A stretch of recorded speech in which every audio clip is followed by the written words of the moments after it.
எல்லாருக்கும் வணக்கம். நான் Hema Subramanian. Welcome to home cooking Tamil. Cauliflower வச்சு நான் நிறைய ரெசிபி செஞ்சுருக்கேன். சில லிங்க்ஸ் எல்லாம் நான் டிஸ்கிரிப்ஷனில் தரேன், நீங்கள் அதை பார்த்து நீங்கள் ட்ரை பண்ணலாம். இன்றைக்கி அதே காலிஃப்ளவர் வச்சு இன்னொரு அருமையான ரெசிபி தான் உங்களோட ஷேர் பண்ண போகிறேன். இது காலிஃப்ளவர் ரைஸ். ரொம்ப சிம்பிளான ரெசிபி. வாங்க எப்படி செய்கிறதுன்னு பார்க்கலாம்.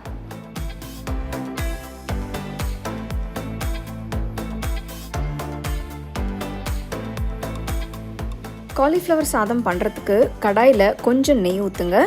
ஒரு சின்ன துண்டு பட்டை, 3 கிராம்பு, 3 ஏலக்காய் போடுங்க.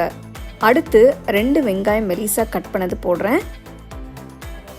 2 பச்சை மிளகாயை 2ஆக கீறி சேர்த்து வெங்காயம் லைட்டாக கலர் சேஞ்ச் ஆகிற வரைக்கும் வதக்குங்க.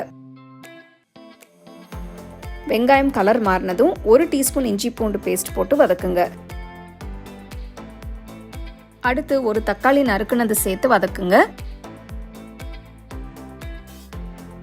இப்போ ஒரு டேபிள் ஸ்பூன் துருவன தேங்காய் போட்டு மிக்ஸ் பண்ணுங்க. உப்பு சேர்த்து மிக்ஸ் பண்ணுங்க.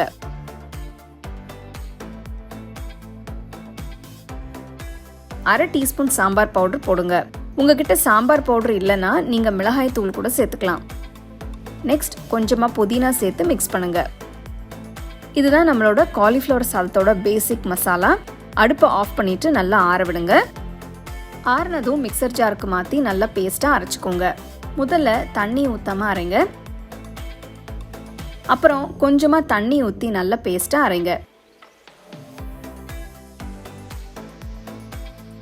அடுத்து அதே கடாயில் கொஞ்சமாக நெய் ஊற்றுங்க. நெக்ஸ்ட் வேக வச்ச காலிஃப்ளவரை போடுங்க. கொஞ்சமாக உப்பு சேர்த்து 1 டீஸ்பூன் சாம்பார் பவுடர் இல்லைனா மிளகாய் தூள் சேர்த்து நல்லா மிக்ஸ் பண்ணுங்க. நான் சாம்பார் பவுடர் போட்டு மிக்ஸ் பண்ணுறேன். மசாலா சேர்த்து மிக்ஸ் பண்ணும்போது காலிஃப்ளவரில் மசாலா நல்லா கோட் ஆகிட்டு டேஸ்ட் நல்லாயிருக்கும்.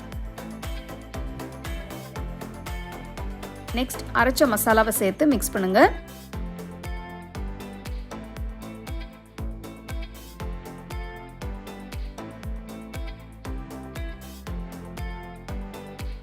அடுத்து கொஞ்சமாக நறுக்கின கொத்தமல்லி அப்புறம் புதினா சேர்த்து கலந்து விடுங்க. அடுத்து பேலன்ஸ் இருக்கிற நெய்யை இந்த ஸ்டேஜில் ஆட் பண்ணுங்க. அடுப்பை லோ ஃப்ளேமில் வச்சு கொஞ்சம் கொஞ்சமாக வேக வச்ச ரைஸை சேர்த்து மிக்ஸ் பண்ணுங்க. ரைஸ் உடஞ்சிடாம லைட்டாக மிக்ஸ் பண்ணணும்.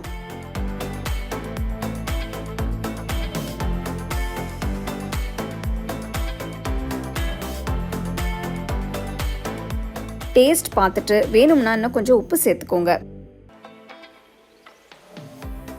மசாலாவும் ரைஸும் நல்லா மிக்ஸ் ஆகிற வரைக்கும் கலந்து விடுங்க. நம்மளோட காலிஃப்ளவர் சாதம் சூப்பராக ரெடி ஆயிடுச்சு. இது கூட நீங்கள் ரைத்தா வச்சு சாப்பிடலாம். ரொம்பவே சூப்பராக இருக்கும். ஸோ அடுத்த வாட்டி காலிஃப்ளவர் வாங்கும் போது இந்த காலிஃப்ளவர் ரைஸ் ட்ரை பண்ணுங்கள். இது நீங்கள் ரைத்தா வச்சு சர்வ் பண்ணலாம், இல்லைனா கொஞ்சம் வத்தல் அப்பளம் வச்சு கூட நீங்கள் சர்வ் பண்ணலாம். ரொம்ப நல்லாயிருக்கும். கண்டிப்பாக இதை நீங்கள் ட்ரை பண்ணி ரசித்து சாப்பிடுங்க.